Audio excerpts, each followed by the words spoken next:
Hello, hi, this is me from the future. I just wanted to record this intro to give a little bit more context as to what this video is. In case you missed the stream, on February 6th, Whitethorn Games put out their Whitethorn Games Winter Showcase, showing trailers for a number of their published games, along with interviews with the devs, other cool folks within the gaming industry, and I did a watch party to support the team. And I was really excited for a number of the other announcements as well. This is pretty much just a VOD, just slightly edited down, where we watched and reacted to the showcase together. For this video too, we also broke it down into chapters, so you're able to skip around to different sections. Overall, though, it was a really nice time. A lot of fun and silly moments, and as well as a lot of heartwarming moments too that were really sweet. Otherwise, yeah, hope you enjoy. Thanks for watching. And yeah, okay, enjoy the video. Bye-bye. I'm excited. I can't wait. I'm so excited to see anything. Literally, I will take anything about Kernel Hearts. I'm intrigued to see stuff about Slime Heroes. I'm very scared about Slime Heroes, high key. But we're gonna I'm gonna give it a go. But I like that. And I know it does have accessibility settings too, which is really, really nice. But I figured, you know what?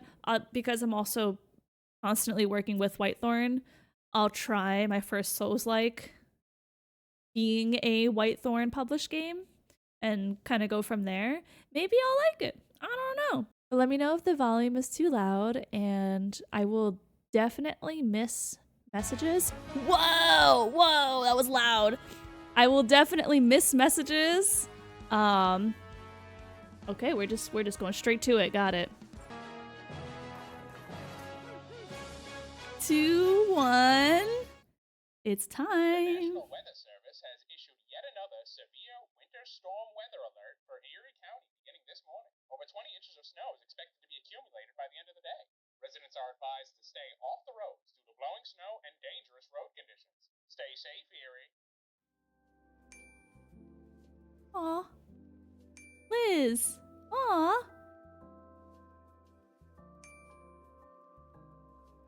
Wow, I know these people. They're cool. No day. It's snow joke out there.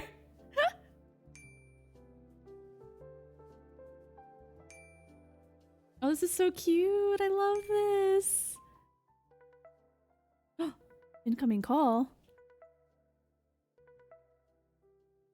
Oh my god! For being flexible today, the weather is clearly not cooperating with us, so guess we're on a call this time, but thanks for being here, and certainly thanks, Liz, for taking notes.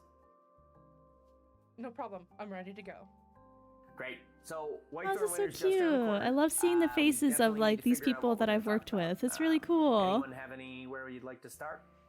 Yeah, we should probably start with recapping last year. Yeah, it was a pretty amazing year for game releases. Botany Manor, Magical Delicacy, Mythwrecked, Skatefish. T Engineers also launched Apico's final update.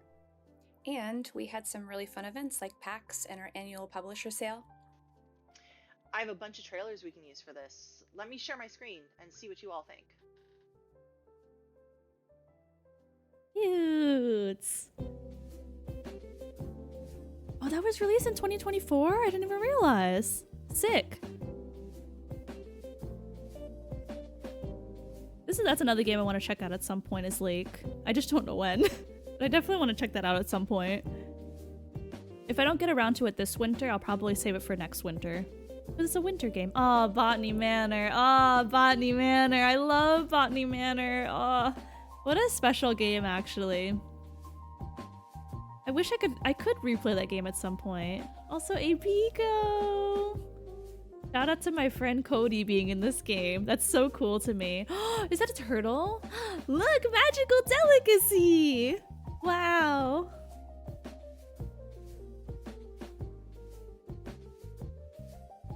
Mythwrecked. One of the keys we're giving away today. Sick. That's a big year. We should also talk about some of the That's other a big events we went year. to. Oh yeah, big year for travel. I had the opportunity to meet a lot of different people on different continents this year. We or DICE first, and then I think GDC thereafter. We also did Gamescom Latam, Bit Summit, and China Joy. Yeah. And then back to the US, Minnesota, 2DCon this year. And we had Ava, Game Brussels, and Festa Game in Chile. Yeah. Oh, and we should probably mention that the week of the showcase, most of our titles are going to be on sale on Xbox, Steam, PlayStation, and also Nintendo Switch. There we are even things have a on sale on our sale. website for all of our merch. And it was so many another good- big year for the work our team and the developers have done to make sure that their games are as playable by as many players as possible, right, Court? Yeah, definitely.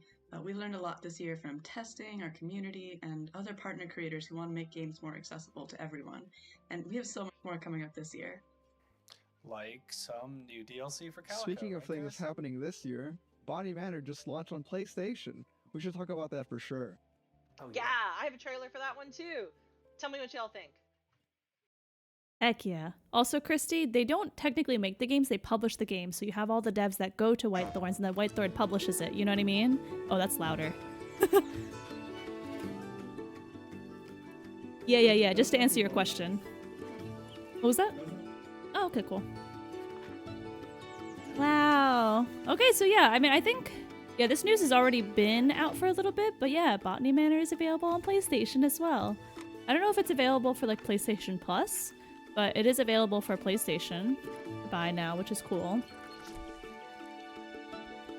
Love this game though, like absolutely love this game. Like it's such a... I was expecting it to be like a fun game, but I was not expecting it to like make me cry. Like I cried, right? I'm like actually I'm thinking about it, I'm starting to get emotional again for no reason. Oh yeah, I don't know why I'm tearing up. What the heck? I didn't even play. It's been so long since I played the game. I'm tearing up again. What is this? It's a really good game. I highly recommend. Yeah, I mean, Laura and the team at Balloon Studios really made a just awesome game. We should definitely see if they want to have something to say. Good idea. You have a call with them next week, right? Why don't you float the idea to them and see what the team thinks? I can totally do that. How are you feeling? Feeling good. I've had quite a long break since April, for like at least, on and off, taking it easy. Sure. And I had a very long Christmas break, which was nice.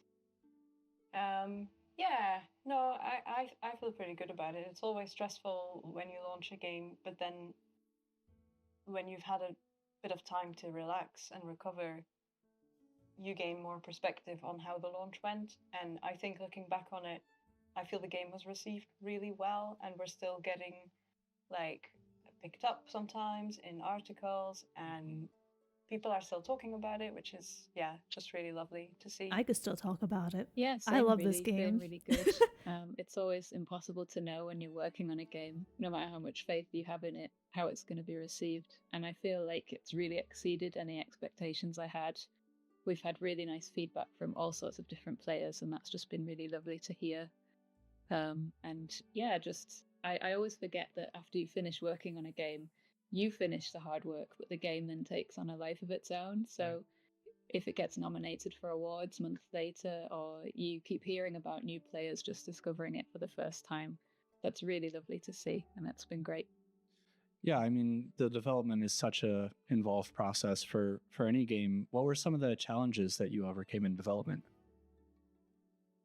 For me personally, probably an art challenge, and this was a fun challenge to solve, but working on anything that is based heavily on history and trying to keep the references quite close to that historical record, especially the 1890s, when everything was way over decorated and really super detailed. True. To go and do that research and then take those references and turn them into these beautifully simplified, stylized artworks that fit in the manor and helped contribute to that nice, relaxing, cozy environment. That was a challenge, and it took a lot of iterations and going backwards and forwards to get everything at the same level of detail. But I feel like we got there in the end, so it was a fun one to solve. Yeah, for me, the biggest challenge technically was to make the game run on a Switch. Interesting. There's Really? a lot. a lot to render, and there's a really big manor that needs to be loaded in all at once. And we really had R.I.P. to the Switch. push and optimize every single bit that we could to make it run. That's really and funny. also to not compromise the visuals too much, because the cozy, peaceful atmosphere with lots of That's just foliage screaming was to really me. important to us, to the vibe of the game. Just So we didn't screaming want to me that the compromise Switch that is for underpowered. Switch players. And I feel like we did a good job. I think it came out really well. I've heard it was good on the Switch I too, think so I'm sure they just, did a great job like I said, taking throughout that into development, account. you're in Unity, you're in the engine, you're in the Manor. What are, big or small, some of your favorite things that you worked on that maybe people did or didn't pick up? For me, my favorite thing, this is very small, but was coming up with the Latin names for the flowers. Mm-hmm. So I feel like, when you know something is almost like a little Easter egg or a secret that only a specific section of players are going to pay attention to, but you know that if they see it and they go and translate them, they're going to go, oh, this is so cool. Like anybody who's into science or botany or speaks Latin. So that was just a little tiny thing that was really fun to do. I did really like that it And I think we referenced have like had real some people plants. who actually did spot that and go and translate the noticed that. flowers. Yeah, Yeah, oh like my you god, said, cute! that I makes love it that. Kind of worth it in the end, when being a people game dev are seems just so fun. involved in the Manor, and they're on the same level as you, where like, oh, they get it, and that's Yeah, exactly. So Whitethorn is, known for its involvement in accessibility. I'm just curious, what were some of the key features that you knew how to make it into the game?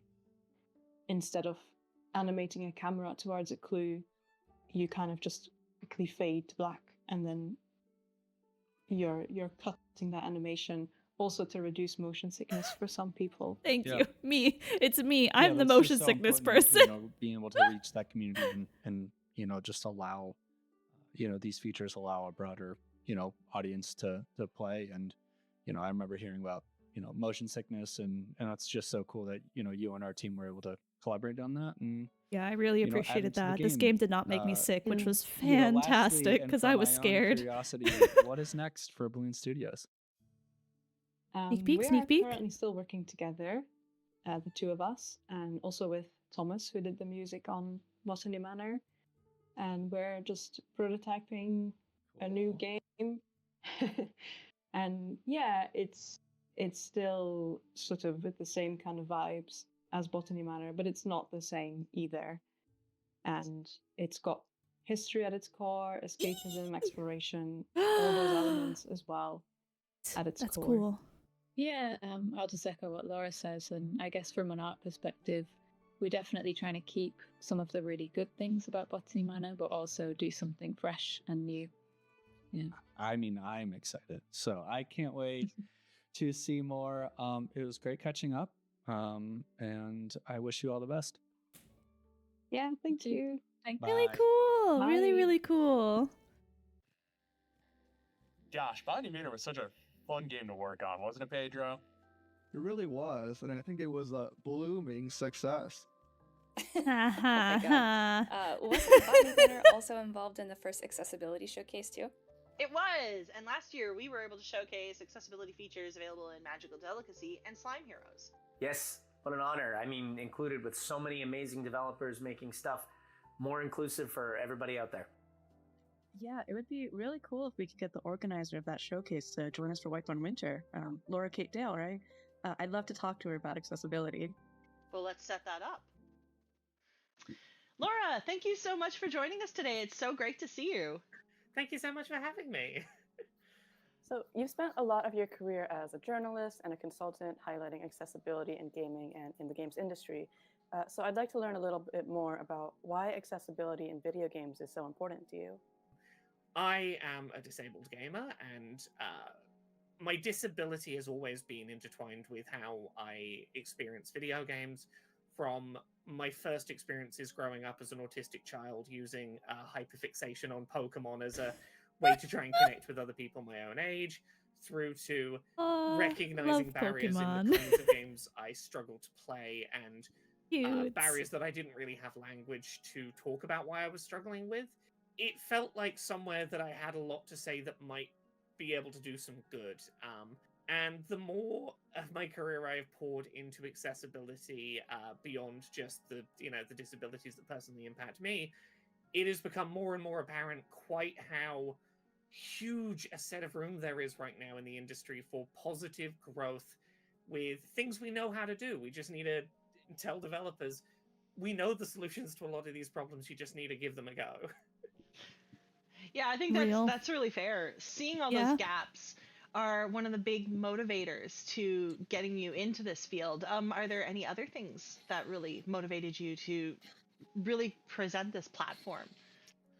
So, in terms of starting to do regular online published content under the accessibility series that I do, a big part of it was talking to developers early on and hearing that there was very little in the way of beginner-friendly introductory content that was like, hey, we're going to assume that you know nothing about these topics, about what disabilities exist, how people could be helped, what those even basic introductions are, to sort of build up a knowledge base. And that was something I felt confident in doing. I was like, I feel like it's not that much work to talk to people, find out the basics, and sort of give people an easy entry point. Yeah, I and the agree. more of that I put out, the more that I realized how many developers, it wasn't that they didn't want to be accessible, they just didn't know how many ways there were to be accessible and how many groups of players they could be accommodating if they thought about it.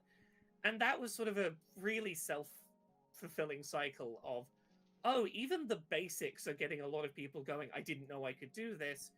What if I could make the more complicated stuff manageable in that same way? And that really encouraged me to sort of keep going with it. I see. That's really interesting. I think when we're working with our developers, we are encouraging them to incorporate these accessibility features. But like you said, like there's so much out there, it's hard to know what to put in, what's the right way of doing it. So with our developers having the goal of making games as accessible to as many players as possible, what advice would you give to them or to other developers trying to do the same?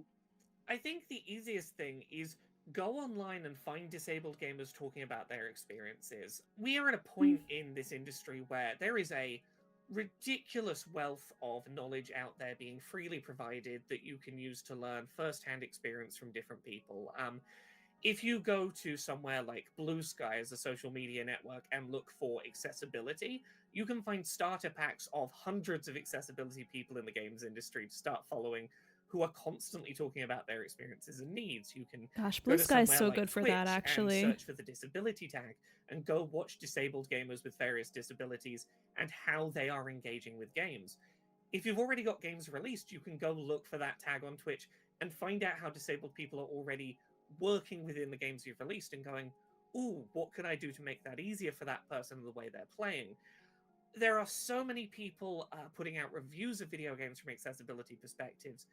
There has never been more ability to see what disabled gamers are saying about the games they play and what is helping them and what isn't, and to just soak that information in. You see, that's really amazing. And so from the other end of things, if players want to see more accessibility in games, is there anything that they can do to help developers with that? I think the biggest thing that people can do is advocate for it and talk to developers about the fact that they want to see it, whether it personally impacts them and their needs or not. A lot of the time, disability and accessibility are going to impact everyone eventually, even if they don't impact you today. If nothing else, as you age, you're probably going to start experiencing reductions in fine motor control, in vision, in hearing. Eventually, you're probably going to need these things yourself. And if it takes self-motivation to be invested in that, then so be it. But ideally, whatever that motivation is, if you want to see accessibility improve, tell these companies, I wish more of my friends could play your games. Yeah, I wish that 30 or 40 years from now, I won't have to put down your games, that I'll still be able to be buying them. Make it obvious to them that it's not just disabled people who want to see these improvements happen, that everyone wants to see them happen, and that everyone eventually is going to benefit from these changes. This is such a good segment. I feel so passionate about this segment. I love it. Sometimes we assume we're only trying to appeal to disabled gamers, but it's true that for everybody, these features are helpful and may be helpful in the future. Well, Laura, thank you so much for joining us today.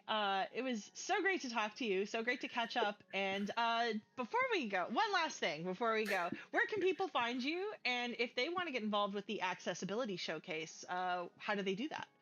Yep, I can be found at Laura Yeah, K. Buzz on big most claps for places, this, social honestly. media-wise I that love you might Find this. someone. Accessibility can be found as a series on YouTube at Laura K. Buzz or at access-ability.uk for written versions of articles. If you go to access-ability.uk, you can find a contact form. If you want to be involved in this year's Accessibility Summer Showcase, drop me a message there and let me know a little bit about your game and what you're doing in terms of accessibility. Cool. Awesome. Well, amazing. Thanks Sorry. again. Thanks, Laura. This was a great conversation. Yeah, it was really great. All right, we'll talk to you later. Cute. I love that. I really love that. Speaking of accessible games, are we ready to talk about Calico now? You know, Slime Heroes actually out in a couple of weeks. I think that's probably high on the priority Is this the list. bit? We're just gonna keep cutting off I'm Calico. really excited about that launch. Is this the I bit? had so much fun playing the demo. I love a good Souls-like. Yeah, that corrupted silver boss fight was super tough. I'm really glad that there's features in the game to allow you to play, like, no matter what your skill level is. Me. We should definitely It's share that me. in trailer, It's too. me. Oh, you mean the trailer announcing that it's coming to PlayStation? I have that right here. Woo!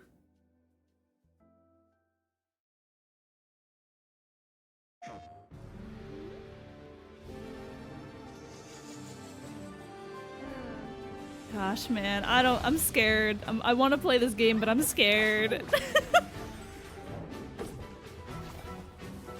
Oh, God. It is really cute. I definitely will say it's very cute. To protect this land failed. Corruption stalks every corner now. To be saved by a slime. Wow. What has the Blob. Boot. Fist. It's like Kirby.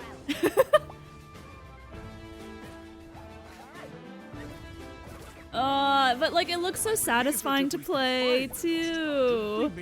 But I'm spooky scared. Kirby with an axe.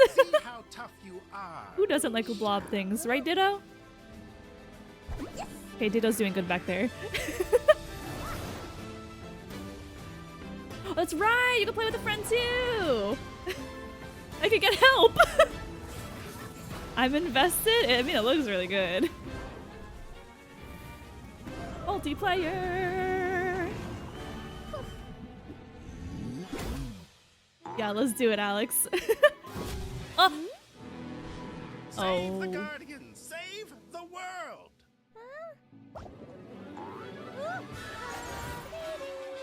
A great tale this will be! Wow. It's coming like literally like next week, I think. Maybe it's not coming out on PlayStation yet, but it's coming out. I think the game itself is coming out like next week. Really excited about it. I'm sure they'd be down to talk On about Steam. it in the community. Yeah, hey Andy, maybe I can get a hold of Tomas and the team over there at Pancake Games and we could chat? Yeah, sounds good. Sounds like a plan. Yes, more dev interviews. Slime Heroes coming out really soon. How's everyone feeling about it?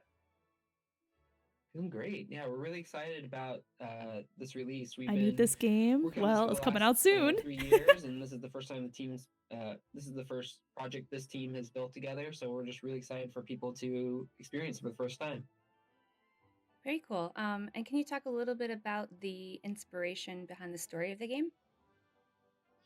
Yeah, the inspiration for Slime Heroes was fundamentally we wanted to tell a story of an underdog or a person, a character that is viewed as weak or not beneficial to the world, the society, and really show that through perseverance and them like working towards their goals that they can become something great and even become a hero.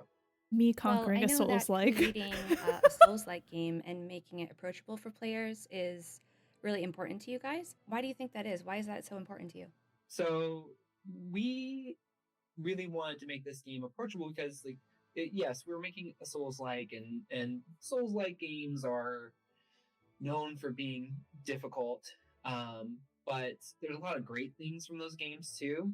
For this, we wanted as many people as possible to be able to enjoy the game and experience it together. And so that with that in mind, we wanted to make sure that it was accessible and specifically allow people to. We want to build a game that people enjoy and can tweak whatever is difficult for them, so that they get the right amount of difficulty for them and can still enjoy the game.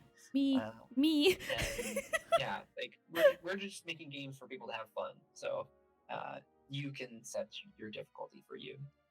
Speaking of accessibility generally, I mean, obviously making this accessible to as many players as possible is a big part of the mission for both you and us. But like, do you have any features that you think were absolutely must-have for accessibility around launch? So, I mean, generally we tried to get as much as we could in, and I know there's a lot more that we could add with means and resources, but our general philosophy for the features that we added to the game is we wanted to give a lot of flexibility. And because not every single person has the same thing that's difficult for them, like it could be reaction speed, it could be how I love how that sounds as someone who's bad at video games. Me! It's me too! Jumping.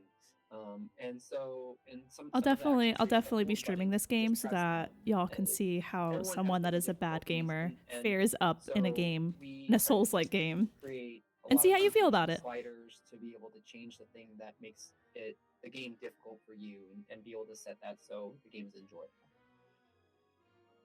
It's also kind of an all ages and family game, right? So I think that kind of feeds into that. Obviously, you might have players with really different skill levels sitting with each other, parent and child. And look at that, it's family friendly. We're family friendly over here, right? What is it, do you think, that made you want to make a game that way? And what are some specific features that you think enable it? I really liked, for example, your by-player difficulty settings. So even if we're playing co-op, we can each get an experience that fits our skill level.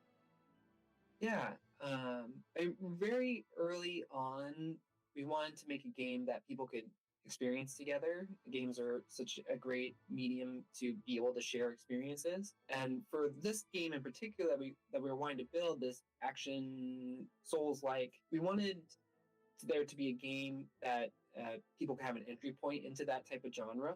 And so with those features and the style that we chose, and has a lot of wholesome tones to it, we wanted it to be welcoming to people, to be in the world for a long period of time. And that was something that was important to us. I know myself, I want to be able to experience this with my partner. I want to experience this with my kid.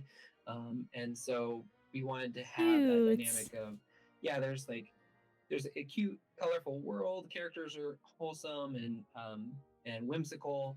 And we created these accessibility features to allow entry-level people to get into the game, but we also created opportunities for difficulty. Usually you're opting in, going off the beaten path, or finding some extra dungeons. Oh, I love that. That's so cool. And so basically allowing both people who are entering into this type of game and people who are familiar with this both enjoy it and being able to share it together. Ooh. Well, I have kids myself, obviously, and we play together all the time, so anything that makes that easier is welcome.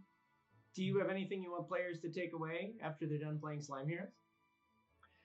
Yeah, I mean, one, like, this game is fully, you can play the whole game co-op, both locally and online. So definitely enjoy this game with somebody. And then because of the way the story is, we want people to feel empowered. And so after the story, probably the key takeaway is to feel empowered after this. And have fun. Thank you so much, Tomas. I really appreciate you guys taking the time to chit chat with me today. Yeah, thanks for having me here. Yeah, thanks cool, so much. Cute. Love that. Bye. We have another couple of games coming up this year, right? Yeah, Spraypaint Simulator is one of them. Spraypaint Simulator! Right? We probably have a trailer. Oh, you mean this one right here? Wow. This is awesome. Yeah. I agree.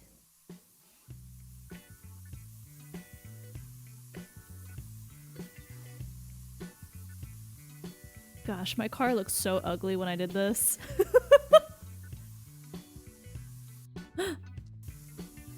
Free spray! No restrictions? Can I paint the plants? Is that an option? Can I do that?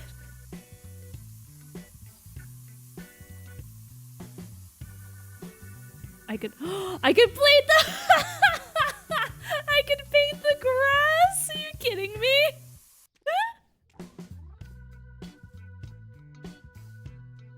Ooh, wait, there's like story?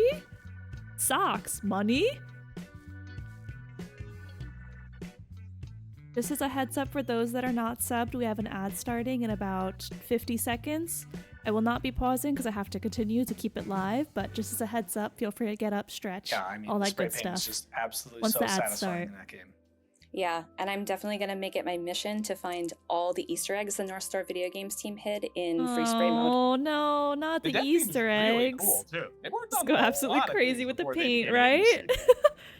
Oh yeah, I should definitely set up an interview with them. What do you all think? Yeah, let's do it. Why not? Yep. Well, thanks for joining me today, guys. Woo! More dev interviews. Love this. Love to hear a little bit about the game. I think that's something we should definitely share with the audience. Do you guys want to tell us a little something about Spraypaint Simulator? We're North Star Video Games. We're based in the UK. Spraypaint Simulator, it's a relaxing, creative game about transforming objects from old to new. It's a very satisfying and rewarding experience. The gameplay loop is kind of you prep, spray, and reveal your work. You get to choose your colours and you paint things however you like. Well, actually, if you play it in career mode, it's like you paint it how the customer wants it, and then once you unlock it, you go to free spray and you can paint it however you want without restriction. Recently finished it for Christmas. We're working on multiplayer. Ooh. So we've got co-op multiplayer, lets you spray with friends in free spray mode. So the idea is you bring a little bit of colour to the town, which is called Spatterville, which the customers all are inhabitants of Spatterville, some really quirky characters in that. It's basically a game for people who love our hands-on, cosy gameplay and enjoy bringing a bit of colour to the world. Well, I think that's mostly it. It's a relaxed, chilled, easygoing gameplay, play at your own pace.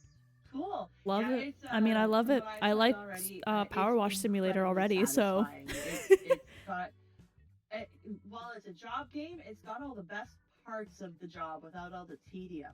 And I think that's a tribute to the fact that you guys are real experts on the simulator genre. You guys worked on Lawn Mowing Simulator and a number of other award-winning games.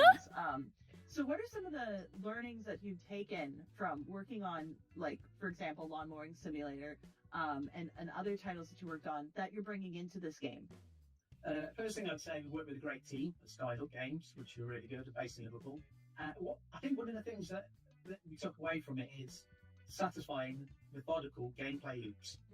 People really enjoy that kind of that method and following a process, and then the satisfaction that comes from the completion of that process is one thing we learned. So that was our kind of first.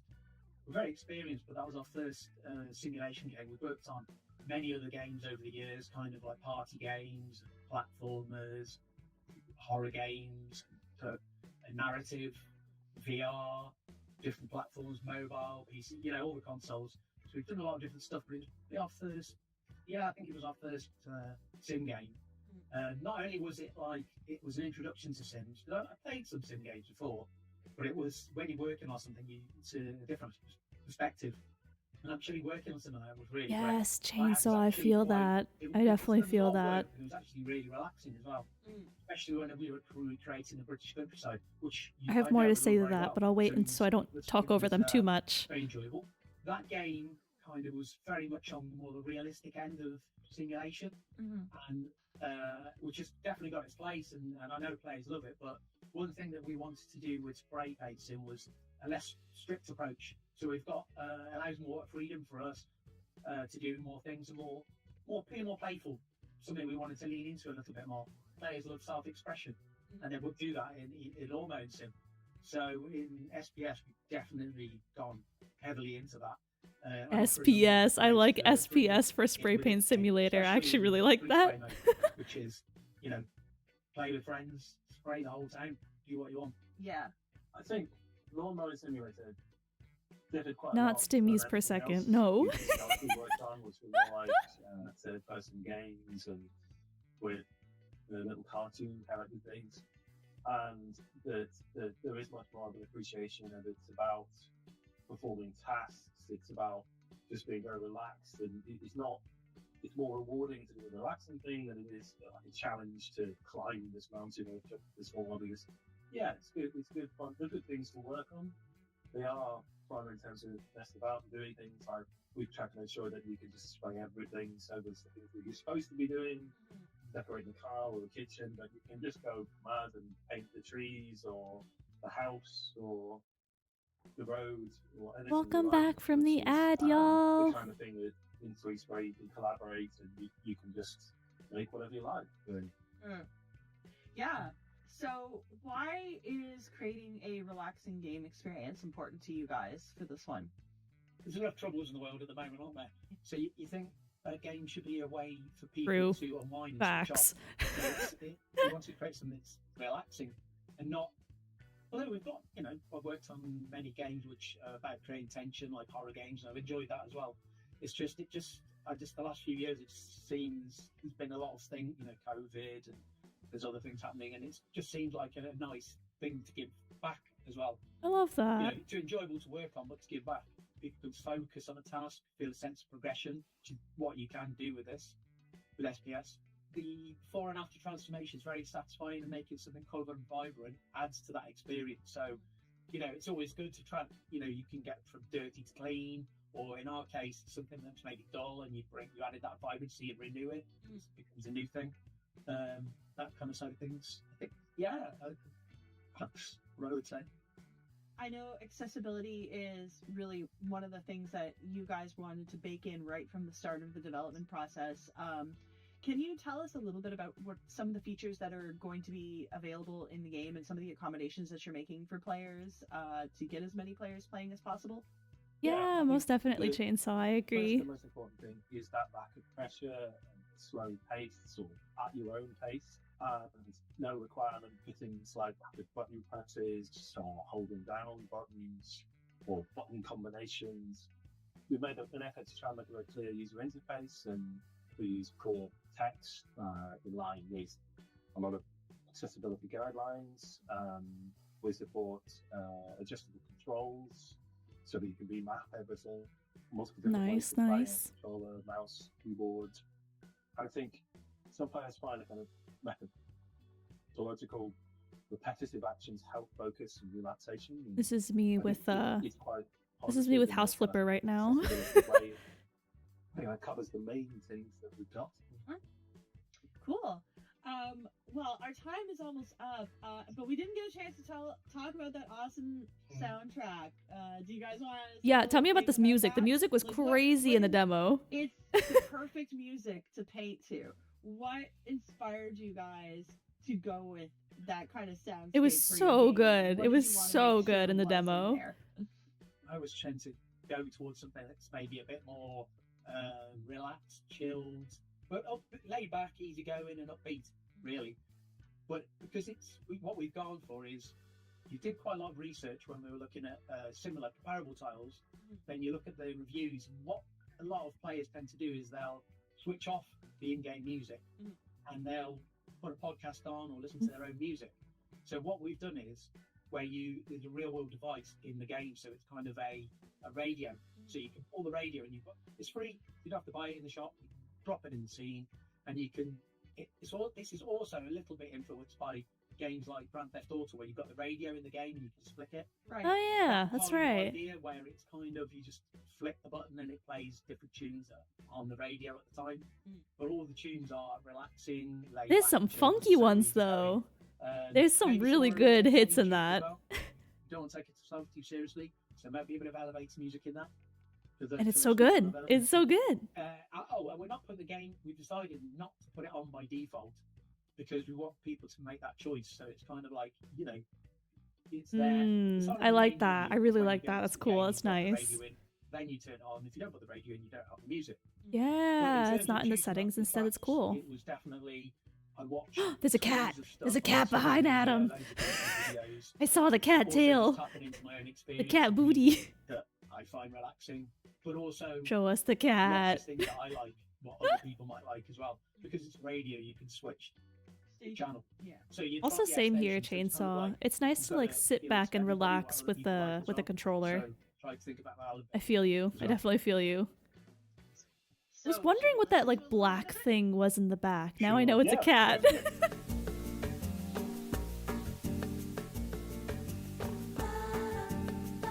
Also, to add to what you were saying, Chainsaw, yeah, like Always good to check in with the devs.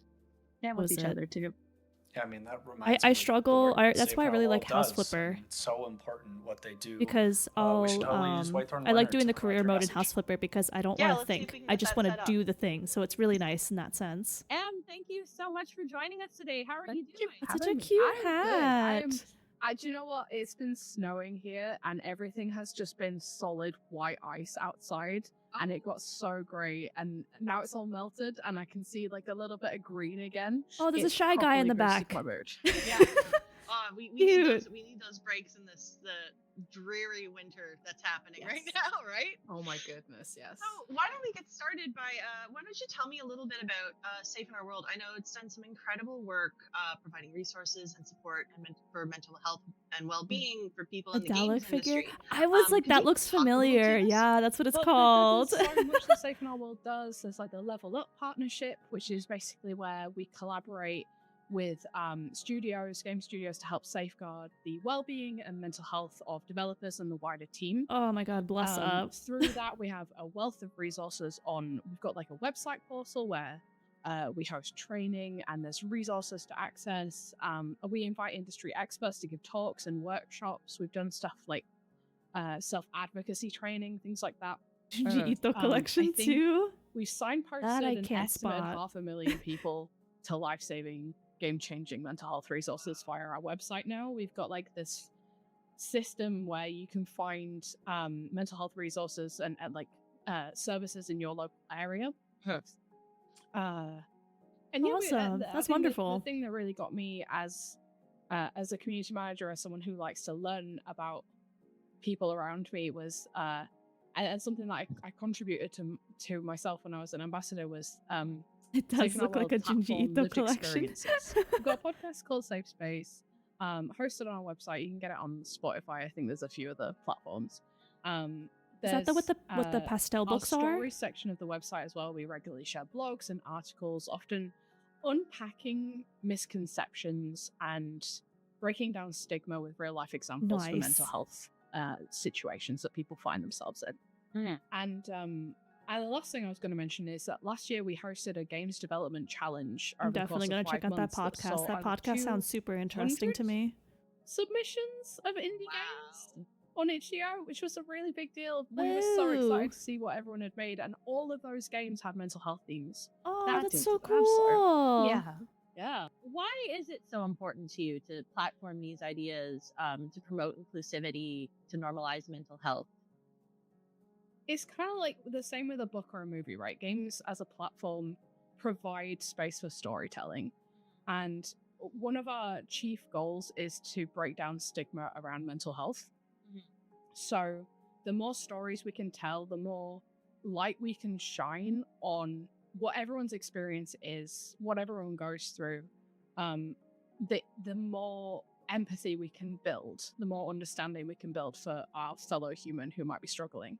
Right. So, like, inclusivity in games, like having representation in games, is a hugely important thing to us. Being able to see those stories manifest in games, but also like games as an escape. Games as we live on a wild marble. It is spinning. We are holding on for dear life. It is next level. Sometimes life can be very scary, and I think there is a lot of good in video games for escapism, for finding a cozy, chill space. So, going back to the initiatives you guys are doing, you guys are doing a lot. Is there anything coming up that you'd like to share with our community? In 2025, I'm so excited about because the team has grown. I came on board. My colleague Jess has come on board. We're 2 more people strong, and that has massively That increased. is so amazing. I know, the right? ambition that we have for I what we feel can so get done like this year. whole. I feel like so like What I would say wholesome. is keep an eye out on our I socials. feel for some great right pretty now. Sweet news in the coming few months, sparks for players looking to grab, great games to support our mental health charity and to find time for that processing. And then for further support for the games industry itself, we have a lot of stuff very close by that we're going to be announcing, and it's very cool. We've got some exciting developments to help studios implement and maintain great mental health practices. Seeing what they're excelling at and where they can improve, like we're very excited to get a little bit more hands-on with feedback. So we've been building some infrastructure around that. And we've obviously got our annual fundraisers like Play Your Way in May and Press Pause later in October. So we'll be on the lookout for creative fundraising ideas from our community. And I'm personally very excited to connect with more streamers this year. That's my New Year's resolution. Well, I know they're excited to connect with you. Streamers that we've worked with talk very positively about Safe in Our World. So lovely. Love to hear it. How can people get involved with these initiatives? Where can they find you? Oh, they can find us well. We're kind of everywhere. We've got the Safe in Our World website. We're kind of everywhere. Easy peasy. I'm pretty sure we're at Safe in Our World on pretty much every social media. We are over on Blue Sky now for those jumping ship off Twitter or X or whatever we're calling Cheers. it. We are still on Cheers. and all of those spaces. But we also have a Discord community.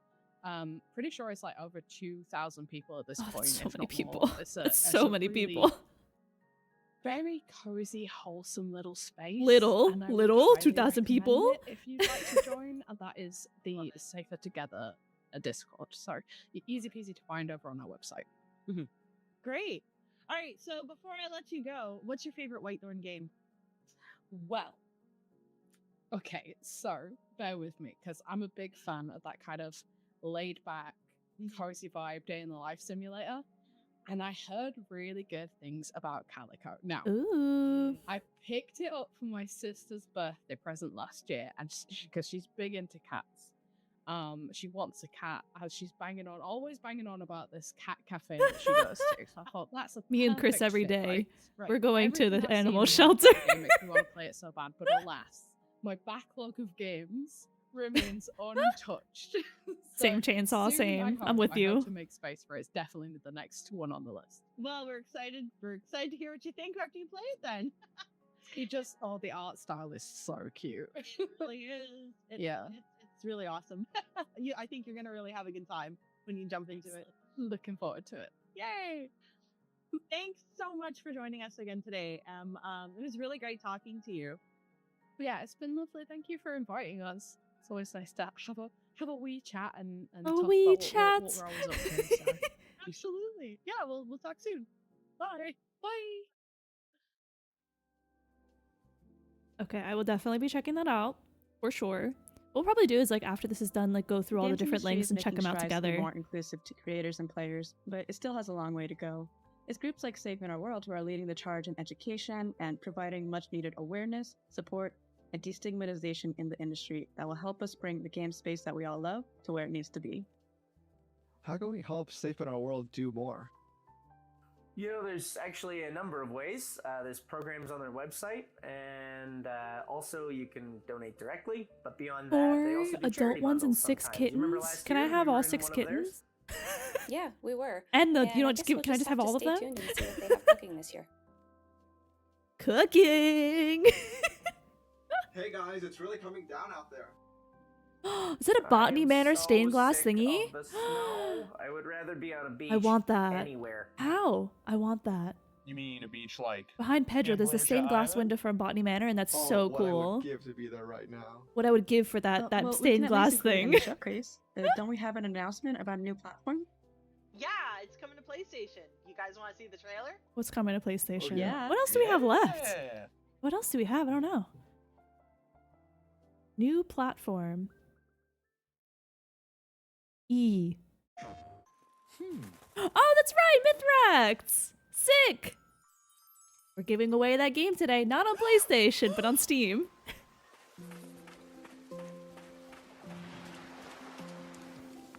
such a fun game. This is just genuinely such a fun game. Wow.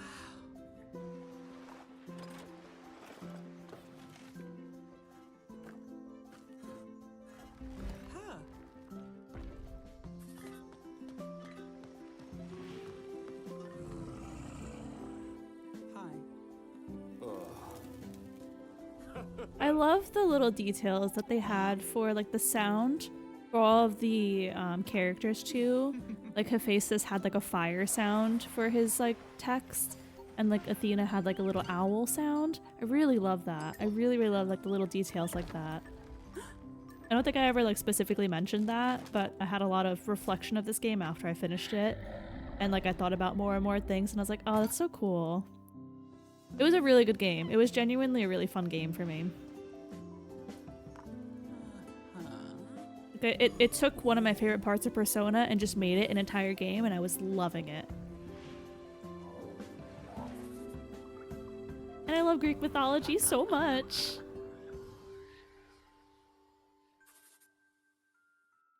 Sweet, it's coming to PlayStation.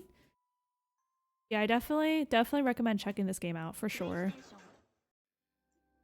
You know, it would be great if Alex from Polygon Treehouse joined us to say a few words about the game too. I'm sure he'd be up for it. Sick! Let me chat with him. Oh, I can't. I'm so excited. It's been a few months since Mythwrecked has released on PC, Xbox, and Nintendo Switch. What's it been like seeing people experiencing Chris, that's the game guy that out you of saw in my DM. It's been absolutely terrifying, but really exciting at the same time. I think when we've been working on something for so long, and you've been quite close So to many it, games in the back.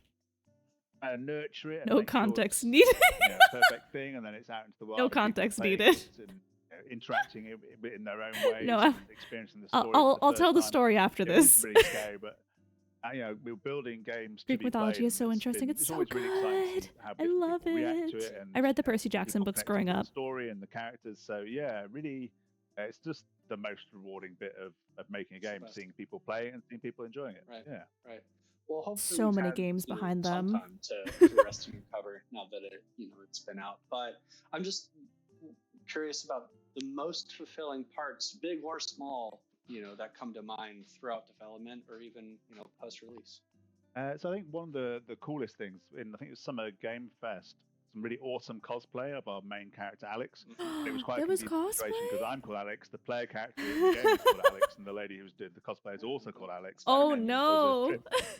triple Alex whammy. That's hilarious. But that was just so amazing, and to go from That's so the character cool. you've been scribbling on paper and working with closely to then see someone do such an amazing job. I want to see this of cosplaying cosplay. them. That was really mind blowing, and there's definitely something about going from a 2D sketch, seeing the character come out in 3D is one thing. Yeah. See a real live person being your character. That's so cool. That was really. That's really so awesome. cool, I think, Chainsaw. people That's connecting so with cool. the Can you like story, send but me also your messed up textbook? people being reduced to I want to tears read at your the game textbook. that felt such a strong connection to characters, and also obviously with Mythwrecked, our take on the Greek gods, they're not the kind of old dusty Greek gods, quite a modern interpretation, answering the question, what would the Greek gods be like if they're alive in today's world? And Yes. there was an article, a review by Working Classicists. They loved the game. They really got where we were going with it, and so that was kind of like a real relief for me. And just it was really great to see, proper classicists really embrace the idea of Mythwrecked, and I love that and for its kind of strange them. take on the Greek gods. So that was, just we could go on. Please and on, tell me why Hermes wasn't wearing clothes. That's what I want to It's know. amazing, especially Please. just hitting kind of some of these pockets outside of our bubble, which we're so inside, like we said. Game is out on PC, Xbox, and Switch, but now it's coming to PlayStation. I'll learn Romanian. Don't even worry about it. I'll learn really it. exciting. I'll figure it out. Have quite a strong, What a I've got burning lot of question. history I gotta with PlayStation. know. We gotta know. Super Nintendo and then PlayStation was part of my kind of console journey growing up, and actually Me after too. university, I spent the first half of my career working at PlayStation. So I worked at Oh, that's Sony so Cambridge, cool. then became Gorilla Cambridge. And I worked a lot on a lot of big PlayStation IP. And so, PlayStation will always be something that's close to my heart. To have That's so an sick. indie game we've made come to PlayStation is always going to be a really special thing. Oh, I love that. Yeah, and that makes me just think of the DualSense. I mean, that controller is just it really has taken controllers the the next level. Wow. But I'm just curious if you had any, ideas on how you could take advantage of that with Mythwrecked. Yeah, you're right. It does feel like a kind of big step forward, and I think games like Astrobot really show what I that love controller's Astrobot fidelity too. can bring to an experience. And one of the It's true central dedication. mechanics of Mythwrecked Yeah. is the Ambrosia-X's radar. So as you're exploring a 3D space, like a magic metal detector, the pings and the sound will increase the closer you're getting, proximity to a hidden treasure. And so, yeah, clearly it's really exciting to see the potential of how that might work with the DualSense controller. Yeah, they integrated some of that too with the Xbox controller, which was cool. Once again, seeing it on PlayStation and playing it with the DualSense. So it's been, so awesome catching up. Do you have any, shout outs or closing remarks? So I want to say a big thanks to the whole, Whitethorn family, all the other developers we've crossed paths with, with Whitethorn, and just big thanks to everyone for playing the game. We hope you had fun, and if you've not had a chance to play yet, obviously you can play on PC and now pick any console. It's any console of your choice. Yeah, there's a warm welcome waiting for you on Ambrosia Island. All right, Alex. I don't know if it's warm, but it's a welcome. And I can check it out on PlayStation. Bye. I'm really proud to have worked on Mythwrecked with Polygon Treehouse. They are just such an awesome team. You know who else is awesome? Me? Pancake Games and Calico. Are we ready to Not talk about that me. yet? Oh, and how could we forget about Magical Delicacy? We have something cooking up with them, don't we? This is the bit. It just keeps going away from Calico. This is the bit. Why is this the bit? Why is this the bit? I'm breathtaking. Thank you. I appreciate it. Thank you. All these devs are so amazing. I know.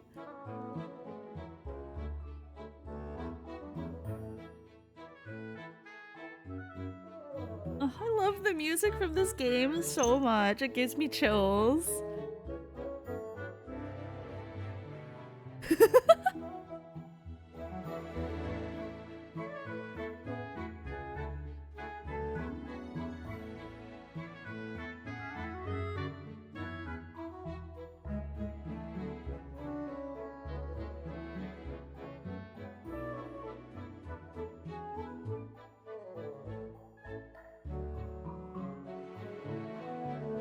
It is breathtakingly beautiful, I will agree.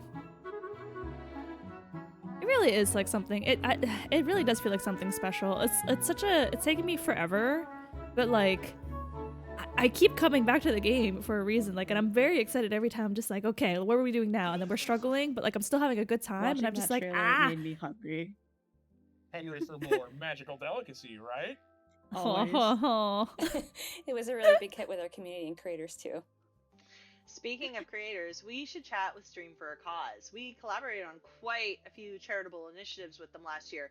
They do some incredible work connecting creators with community nonprofits to help fundraise for important causes at the local level. I'm sure our community would love to hear what they have coming up this year. Oh, definitely. Great idea. Let's see if we can set that up. Hi, Robbie. Hi, Oh, Marvis. So wonderful. so close. How are you doing? Why are we so close? So happy to be here with you today. We're thrilled to have you. We're really excited to have you guys on the Whitethorn Winter Showcase. So thanks so much for joining us. Let's get started. Why don't you tell me a little bit about Stream for a Cause and some of the initiatives that you and your team partake in? Sure. So Stream for Cause is a nonprofit. We're based in Michigan, but we work all over the world. Our mission is to connect funds raised through online spaces into actual communities. So the world keeps getting more global, right? Like we have like online communities, we have these huge, giant, we call them name brand nonprofits that are doing amazing work. But what about the ones that are in our own backyards? What about our local food pantries? What about our local humane societies, shelter houses, pride centers? They don't always have access to raising money in the same way that we do with content creators, which totally makes sense, right? Like that's fine. I'm gonna but what change can we it do because about this it? is a And thing that that's I what we do at Stream legitimately for a care Cause. for, and I We're don't want it raising to be money. too We silly. do micro granting, we do consultation. Our I would job like is to also help take it smaller seriously. communities, organizations But overcome the I like barriers the that bit. prevent them from delivering the services that we need. Because even if we do live in a more global space, we still also live in a town or a community or a neighborhood. So we need to continue to support those places as well.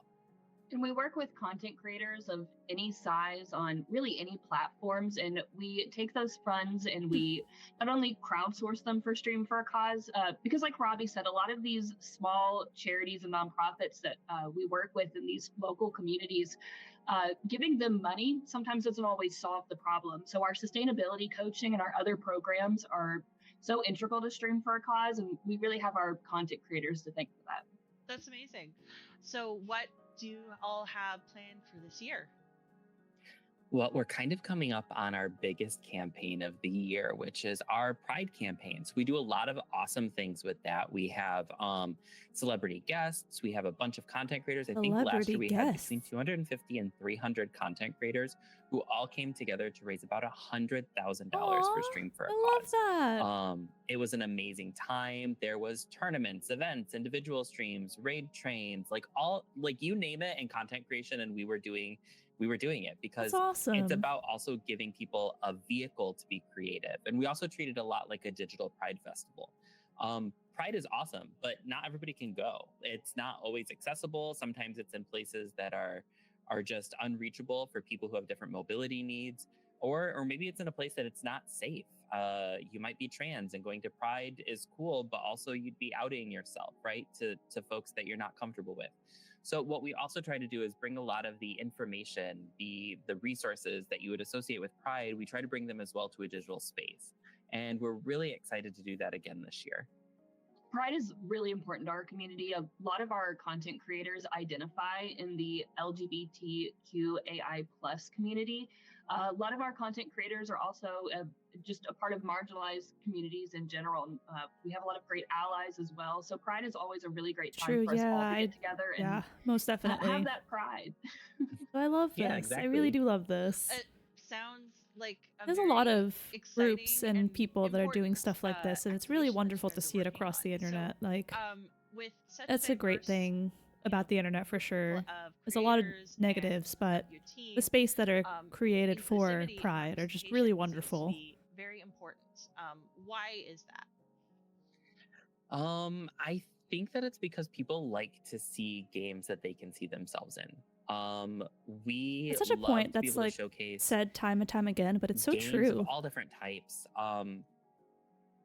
The idea of being inclusive, right? Like, it's something that we can treat like a chore, or it's something that we can just embrace, because we all have differences. We all have things that make us unique. We all have different thoughts and ideas and all of this stuff. And we also have differences in the way that we grew up or the experiences that we've had. So making sure that we have media that represents that. We always love to approach those things. That's why we love Whitethorn Games so much, because honestly, so many of the different games that you put out naturally have just like representation cooked into them, because it's something that's important to the developers on your teams. And so Robbie. For us, that makes a huge. That's why I love Whitethorn so much too. Like 1000%. About the games, we always love when there's something new from Whitethorn coming out, because it's going to be something that's relatable to the people in our communities. And for all the different studios right now that are like questioning it, they're thinking like, wow, DEI, like that's getting cut everywhere. Like, should we play it safe? I just want to encourage you to continue to be brave, because there are people that rely on that. There are people who cheers, Robbie. Robbie is cooking right now. STEM, or they maybe need to see themselves as like a cool, like witchy I love vibe, this so much. Right? Like, this makes my heart so warm. That's out, and if you continue to make those games, they're going to be speaking to the people that you're really wanting to reach. Shout out to Magical Delicacy. Love it. Where can people find you? How can they get involved? The best place to find us, we're on all socials, but if you go to streamforacause.org, you can find all of our social handles there. If you're a small content creator and you're looking to get involved and be more philanthropic in your streams, we also have a sign-up area right on our website. You can also access our Discord from streamforacause.org, where you can see all of the upcoming events and all the fun stuff we have planned for this year. That's awesome. Hey, cool. I would love. Y'all had us on the showcase. I would love to get involved in stuff like this. Of Whitethorn Games, ever since we were able to meet in person, and even connect cute. Before that with just the random emails. You all have been so lovely and welcoming. So we're just, thank you so much. Yeah, that's how I feel about Whitethorn so much. It's like everyone I've interacted with has just been so lovely and welcoming. It's just crazy. Well, we're super super happy to have you, and thank you again for joining us and taking Wow. time out of your busy day. There's just so much negativity. It could be easy to forget that there's this wholesome and welcoming side of the internet. No, thank you. Exactly, Have a exactly. great day, everybody. Yes, thank you. Wow, Bye. cute. Also, Chris, that's crazy. Chris is playing GeoGuessr. He just did a crazy play. Can we just take a moment to recognize the fact that it's been 4 years since we premiered our first ever Whitethorn Winter Showcase? 4 years? Oh, has it been that long? In Romania? Time sure does Wow, fly. impress. It's ever sleeting. Sleeting? All right. Wait. Wasn't it Whitethorn Winter 2 years ago that we teased Kernel Hearts? That was Yeah, and we teased revealed 2 the years first ago? trailer for the game last year. We should 2 check years to see ago? if the team at Ephemera wants to share any new gameplay. I'm sure they'd love to talk to our community as well. This is what I'm here for. This is what I'm here for. This is what I'm here for. I'm Momo, and I'm the lead character artist of Kernel Hearts. I'm dizzy. Today, I'm dizzy. I'm going dizzy. to talk about 2 of the many allies you will meet in the Tower of Babel. Mikołaj, the Ravenous Soldier, and Fang, the Dreamer Hunter. Mikołaj is a Polish soldier who ventured into the Tower of Babel as part of the first military assault 10 years before the arrival of the Oh, I'm player. so excited. I'm gonna throw up. The 2 bullets wounds on his chest sparks questions about what happened back then to his squad. After all, Woo! missions aren't usually the ones doing the shooting. Same, Alex. And then we have Fang, a real magical girl in the flesh. Please don't A throw rare up. No, I'm sight these okay. days, and one of the last ones alive. She was part of the 5th expedition into the tower, back when they still had magical girls to spare. The tower can grant magical girls an extraordinary burst of power, but this heavenly curse doesn't I come love her cheap. design. Oh my god. If you don't stop at the right moment, you will get lost in the ecstasy of it, never to come back. We call those former girls dreamers. Ugh! Upon seeing Sorry. the horrors I of the love her heavenly character curse, design. she devoted the rest of her life to taking her former squad out of their Oh my slumber god. so I'm they could getting finally sweaty. rest. And that is Classic all for white now, silver but hair if anime you would husband. like to know more about the characters that will aid you in your journey, share our Discord to stay up to date with any Yeah, upcoming that's news why I'm about getting the warm. game. Let's lay God together next time. Woo! Oh, and wishlist the game on Steam. Oh, I wish to said that game so fast.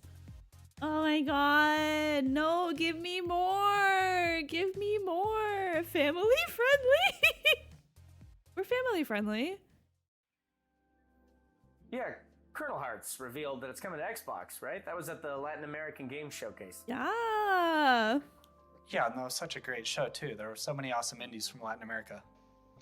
I wonder if the organizer, David, would be up for joining us for Whitethorn Winter. I would love to hear more about what they're doing to bring Latin American-led studios to a wider audience. Let's see if he's up for it.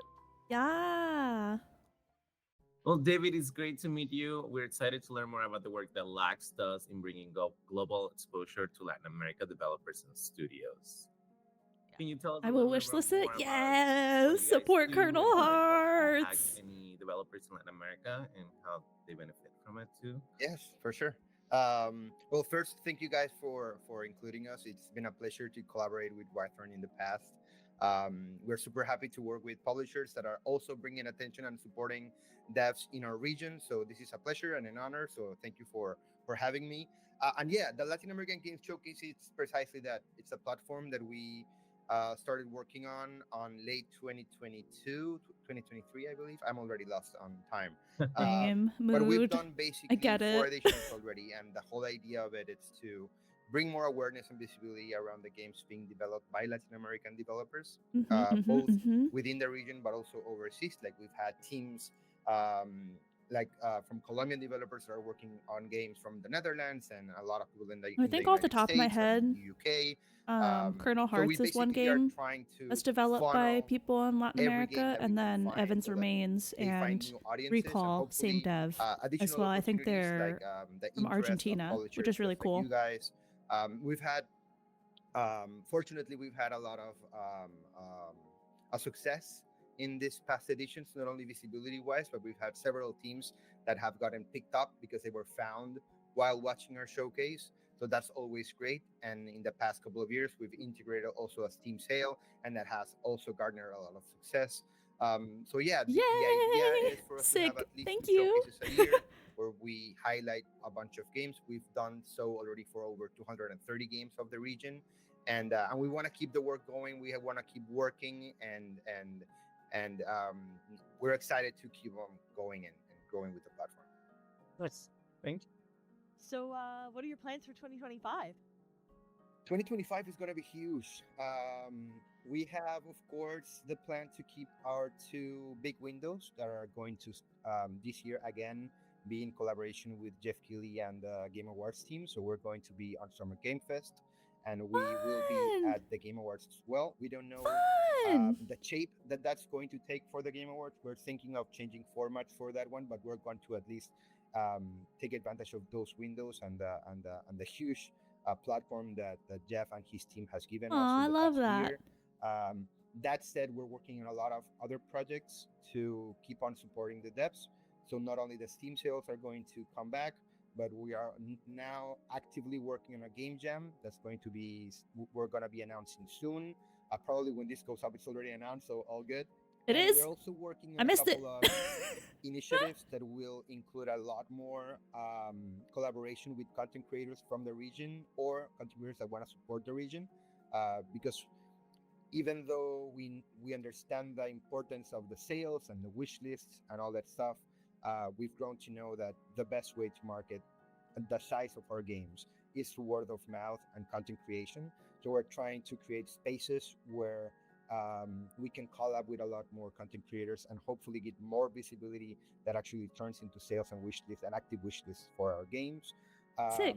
And we are starting to meet with sponsors and publishers that have already backed us in the past to see opportunities to find physical spaces where we can promote our games. So basically, we're just keeping what we're doing, and we're trying to layer a lot of other windows throughout the year to support even more. Like, where can developers find you? They can find us in all of the active social media. So we are in X, we are in Blue Sky, we are in TikTok, we are in Instagram, Blue Sky. we are in Twitch, all as LAG Showcase, so LAX Showcase, Latin American Games Showcase. They can find us everywhere. They can also visit us on our website, laxshowcase.com, and they can both see the applications there, but they can also see the lineup of the past showcases to know how they work, and they can find out a little bit more of our team and contact us directly. So yeah, for now, if you just follow on our social media, subscribe to our newsletter to find more information about the games being released. I just realized it's been over an hour, and I'm not mad about it, but I'm like, wow, I wasn't expecting the showcase to be this long, but like, I love it. It's great. September, you should be up and ready to. Necessary Evil, yeah, I get it. I completely understand. 1000% understand. We tried to scout games throughout the year. So you can get me at david@laxshowcase.com, and I'll answer right back, and I'll try to help you out or meet and see your pitch and help you in whatever ways we can. Thank you so much, David, for your time today. We're really looking forward to the next LAG Showcase and much more to come from you guys. 2025 is going to be amazing. Yes, and this is not the beginning, but this is the first step in 2025 where both of us are collaborating, and I'm sure not only through the games that we are supporting, but through our endeavors and missions throughout the year. It's not that last time you'll see LAG Showcase and Whitethorn in the same screen. Well, I'm excited for that. When did 1 hour pass? It's such a mood. In the best for lags. Time flies when you're having fun. And we still have to like go back and like unpack everything. So we're gonna be here for a bit. We talked about all the games coming to PlayStation this year. We talked about all our other games coming out this year. We've had a look back at last year.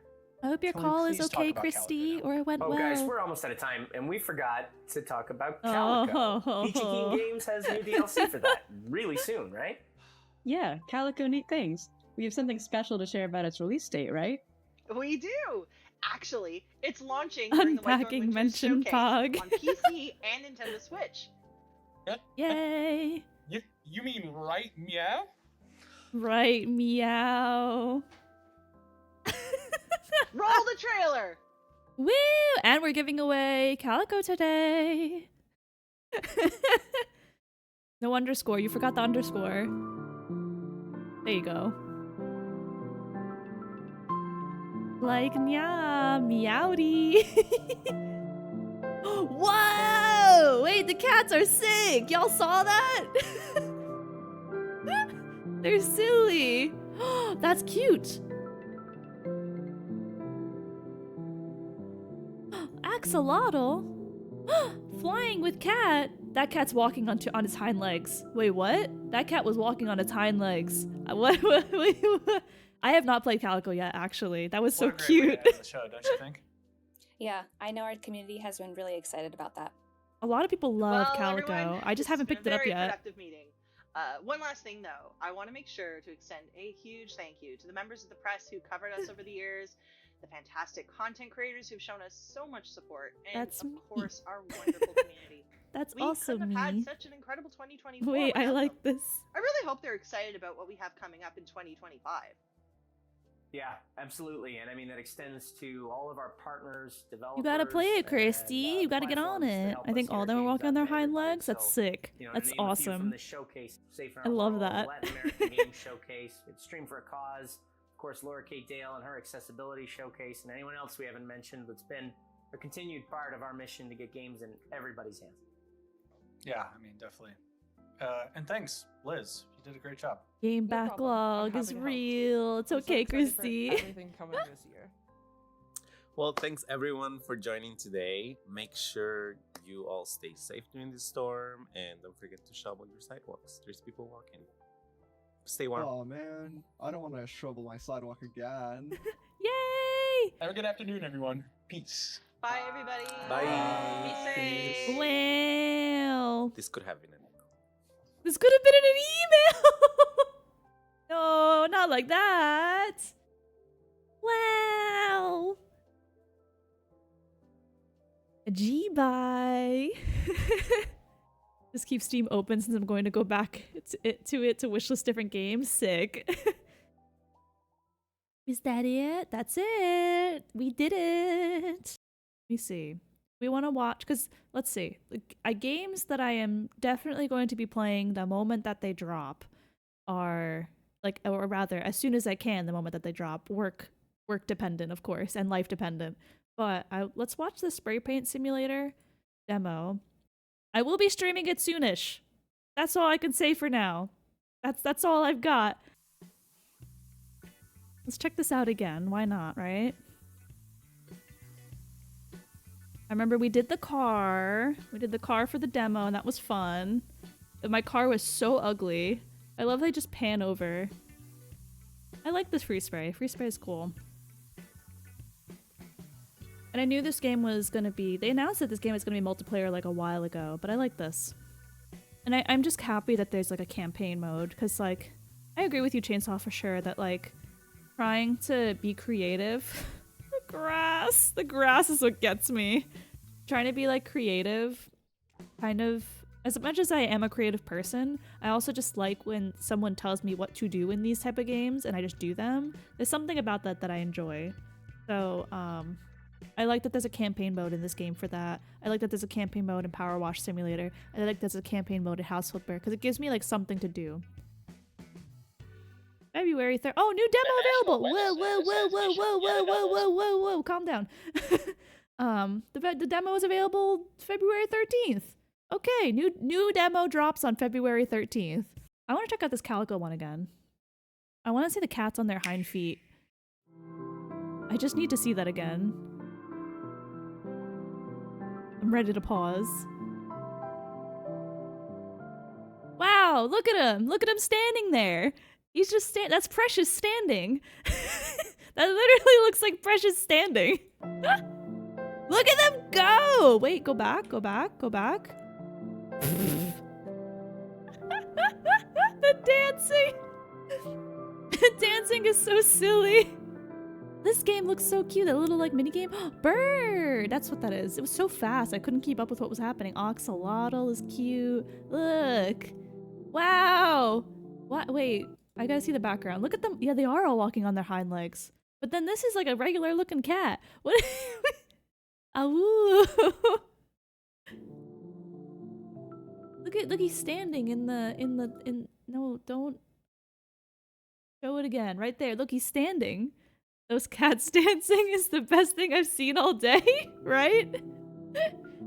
so cute. Check out Slime Heroes again, since we are going to be playing that here as well. Oh gosh, that's loud. Watch it one more time, just for funsies.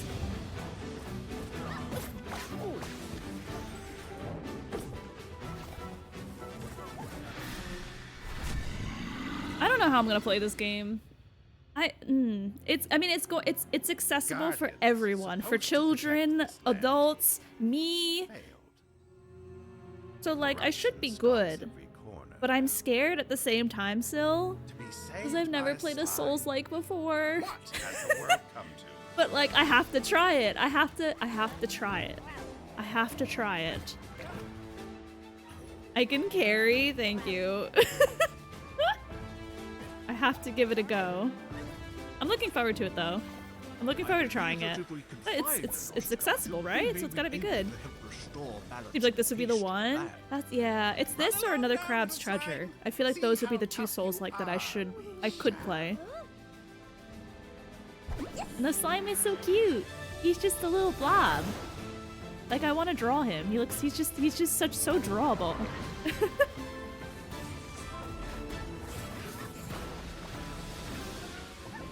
God, how am I gonna do this though? This looks pretty cute. It is really cute. Wow. Ugh. Save the Guardians! Save the world! That face is me. You can do it. I'm gonna have to. I have no choice. I've given myself no choice. We know Magical Delicacy. We know Mythwrecked. We're playing through, and we've played through Mythwrecked. So I guess it's Gay Panic time again, because I need to watch this again. I need to watch this again.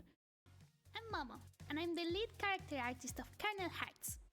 Today, I'm going to talk about two of the many allies you will meet in the Tower of Babel.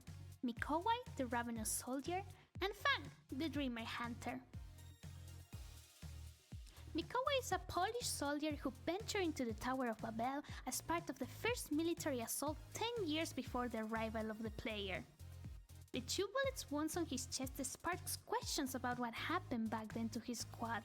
After all, ancients aren't usually the ones doing the shooting. And then we have Fang, a real magical girl in the flesh. A rare sight these days, and one of the last ones alive. I love magical girl anything. Back when they still had magical girls to spare.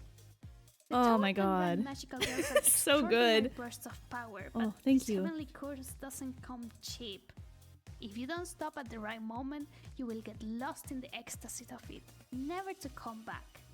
We call those former girls dreamers.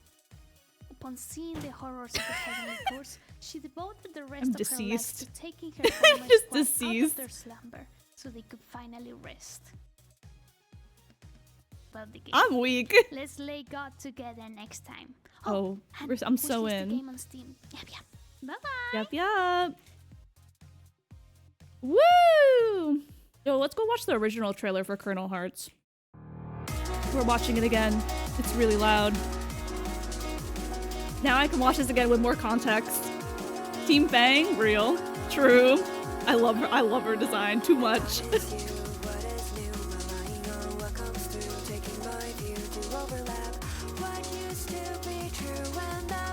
Oh, it's so good. Oh, every time I watch this, I'm deceased. Oh, I can't wait to play this game. Look how good it looks! Oh god.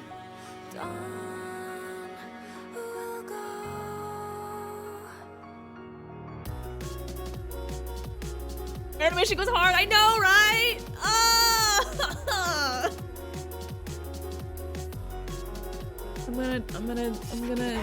I'm so excited for this game. I can't even explain. Oh my god. Look how good. Look how good.